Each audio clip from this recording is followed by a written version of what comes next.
Suara Wong Desa. Assalamualaikum warahmatullahi wabarakatuh. Para sedulur, jumpa kembali dengan saya Cak Yuti, masih di acara Suara Wong Desa. Wong Desa yang punya suara, walaupun suaranya sedikit sumbang, suaranya mungkin tidak ada yang mendengar, tapi ya minimal saya sebagai wong desa ingin juga ikut berbicara. Para sedulur, saya mengikuti perkembangan politik ya di negara kita.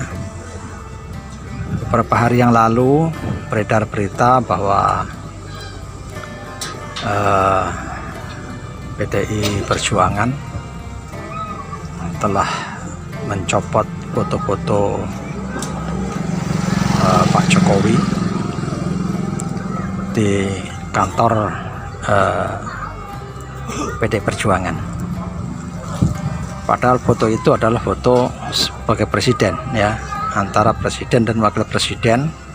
Foto itu kan berjejer ya kalau di kantor-kantor itu ya. Karena kekecewaan beliau, karena kekalahan beliau, karena tidak bisa menerima kekalahan, karena mungkin kurangnya demokrasi mereka, walaupun namanya partai demokrasi, tapi menurut saya petugas partainya itu kurang demokrasi. Kalah kok marah, itu kan kurang demokrasi. Kemudian mereka mencopot foto dari Bapak Presiden Jokowi. Menurut saya ini adalah sebuah kekonyolan ya, kekonyolan yang sengaja dibuat oleh mereka, kekonyolan yang dilakukan oleh ya, kalau untuk saat ini yang kita ketahui adalah Pak Hasto ya, Sekjen PDI. Tapi saya yakin kok ya, Pak Hasto tuh nggak mungkin berjalan sendiri tanpa ada instruksi dari ketua, karena mereka memiliki filosofi, mereka memiliki bisa dikatakan sebuah aturan ya. Semua itu adalah menurut Buketum. Jadi apapun yang mereka lakukan menurut Buketum. Jadi seandainya ada presiden pilihan dari PDI Perjuangan, itu pun ya apapun keputusan-keputusan yang diambil oleh presiden itu pun sesuai Buketum. Begitu pula anggota DPR-nya ya di gedung Dewan, itu pun setiap kali mengambil keputusan selalu menunggu keputusan atau kebijakan dari Buketum. Nah ini bagaimana gitu loh. Kalau kita berbicara tentang demokrasi, apakah ini yang dinamakan demokrasi? Demokrasi itu adalah kebebasan, salah satunya ya. Kebebasan kita untuk berbicara, kebebasan kita untuk berpendapat. Nah ini semua kok menurut Buketum. Nah, terus kader-kadernya itu buat apa orang hebat-hebatnya itu kalau semuanya menurut Buketum? Nah inilah makanya ya Pak Jokowi itu melawan. Beliau sebagai seorang presiden tidak menurut Buketum, akhirnya dimusuhi oleh Buketum, dan semua kader PDI pun memusuhi Pak Jokowi. Begitu pula Mas Gibran, beliau mengikuti jejak bapaknya, tidak menurut Buketum. Akhirnya ya sama nasibnya gitu. Begitu pula Mas Bobi ya, yang di Sumatera Utara. Ya menurut saya langkah Pak Jokowi itu tepat. Seorang presiden kok harus menurut ketua partai, itu bagaimana? Memang partai itulah yang mengangkat beliau menjadi presiden, tapi setelah beliau menjadi presiden, ya biarlah tangan beliau, pemikiran beliau yang akan maju gitu loh. Jangan semuanya kok Buketum gitu loh. para sedulur, ya kemudian saya mengikuti berita-berita yang ada di YouTube dari konten-konten kreator seperti Banyuwangi Official. Itu juga saya ikuti, bahwa ternyata banyak pendapat dari masyarakat, yaitu yang tidak terima itulah, bahwa foto Pak Jokowi diturunkan. Ya kalau memang dia tidak suka dengan Pak Jokowi, kemudian dia menurunkan foto presiden, itu berarti dia bukan hanya menurunkan Pak Jokowi, itu menurunkan foto presiden loh. Ini kan sebuah pelecehan negara menurut saya, ini sudah melanggar menurut saya. Jadi di kantor PDIP itu yang terpajang itu hanya fotonya wakil presiden, tak presidennya nggak ada. Nah ini kan sebuah pelecehan negara. Bagaimana sebuah partai bisa dikatakan demokrasi kalau kelakuannya seperti ini kan gitu. Ini pendapat dari orang-orang yang dikutip oleh channel Banyuwangi Official ya. Di situ juga banyak orang-orang yang mengancam dalam arti nanti ya ketika pilkada digelar, mereka akan beramai-ramai untuk tidak mendukung gambar yang ada atau calon yang terpilih oleh PDI. Yaitu bila sudah berani menurunkan foto Pak Jokowi, sekarang mereka balik dendam. Foto-foto atau calon-calon yang dicalonkan oleh PDI Perjuangan tidak usah dicoblos, singkirkan kan gitu. Karena PDI Perjuangan sudah berani melecehkan presiden, menyingkirkan foto presiden. Nah inilah balasannya. Mereka akan menyingkirkan lagi nanti gambar-gambar dari calon-calon yang dipilih oleh PDI Perjuangan ketika nanti di pilkada. Ya kita tidak bisa melawan atau menolak keinginan rakyat ya. Kalau rakyat sudah punya keputusan seperti itu, mau bagaimana? Yang lebih tidak masuk akal lagi itu ya menurut saya dari PDI sendiri. Wong kalah kok nggak mau mengakui, kalah kok marah.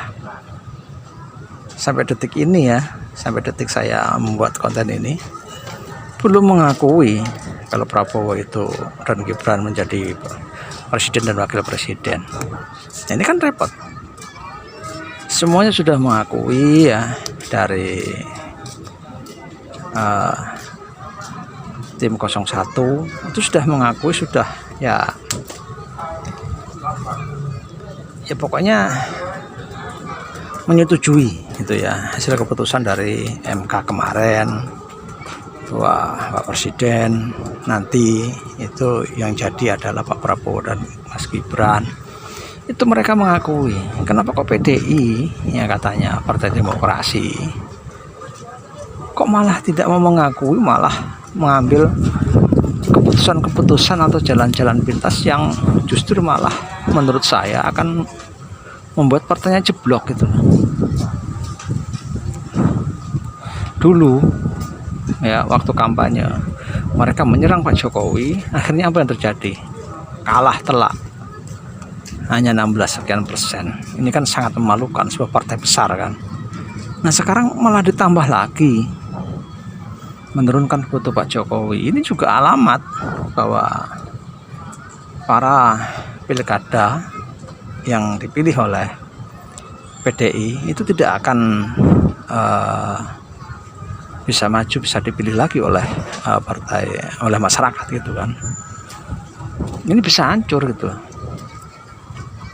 Bahkan kader PDI sendiri ya, Babang Pacul itu mengatakan jangan melawan orang baik gitu loh. Menurut Babang Pacul, kekalahan PDI kemarin itu ya bukan karena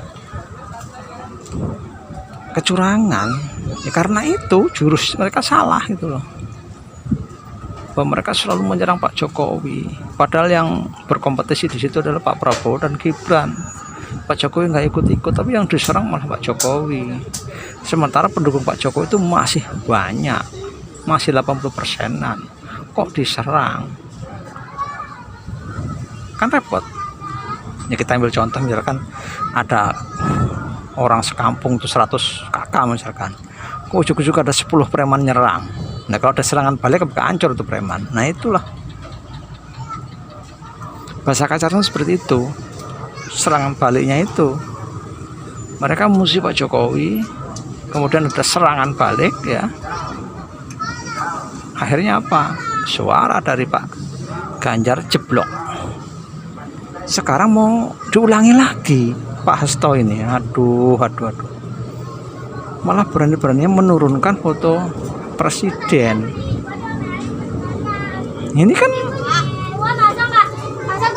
nggak karu-karuan gitu loh. Sudah banyak yang orang-orang yang berkomentar ya di YouTube itu bahwa mereka tuh yang pecinta Pak Jokowi yang berkisaran sekitar 80% itu sudah siap menolak semua calon-calon yang akan dipilih oleh PDI untuk di pilkada. Serangannya nanti di pilkada. Nah ini kan bagaimana kan gitu. Tapi ya wis lah. Siapa yang menanam dia akan menuai kan gitu. Menurut saya ya apa yang dilakukan Pak Hasto itu kurang elok lah ya kalau di dunia perpolitikan. Namanya dunia politik itu wajar kalah, menang itu wajar gitu loh. Kalah ya udah, nanti bertarung lagi di 5 tahun berikutnya kan enak. Kok Allah marah nggak mau mengakui, dendam. Lalu yang bertarung itu Pak Prabowo loh, marahnya sama Pak Jokowi. Ini kan aneh gitu loh. Ya, walaupun urut-urutannya ada, tetapi kan nggak nyambung gitu loh. Oke, Prosedulur. Ya semoga saja kita damai-damai saja ya. Bagi Anda yang beranggotakan Partai PD Perjuangan, ya mohon Anda berpikir kembali lah gitu. Jangan semuanya ikut Bu Ketum, jangan semuanya ikut Pak Hasto. Ya Anda juga bisa berpikir tindakan itu benar apa tidak, kan begitu. Oke Prosedulur, sebagaimana biasa saya minta maaf kepada semua pihak yang tersinggung atas konten-konten saya ini. Oke Prosedulur, sekian dulu pertemuan kita. Billahi taufiq wal hidayah. Assalamualaikum warahmatullahi wabarakatuh. Salam. Jangan lupa like, comment and subscribe channel Kakudi TV. Terima kasih.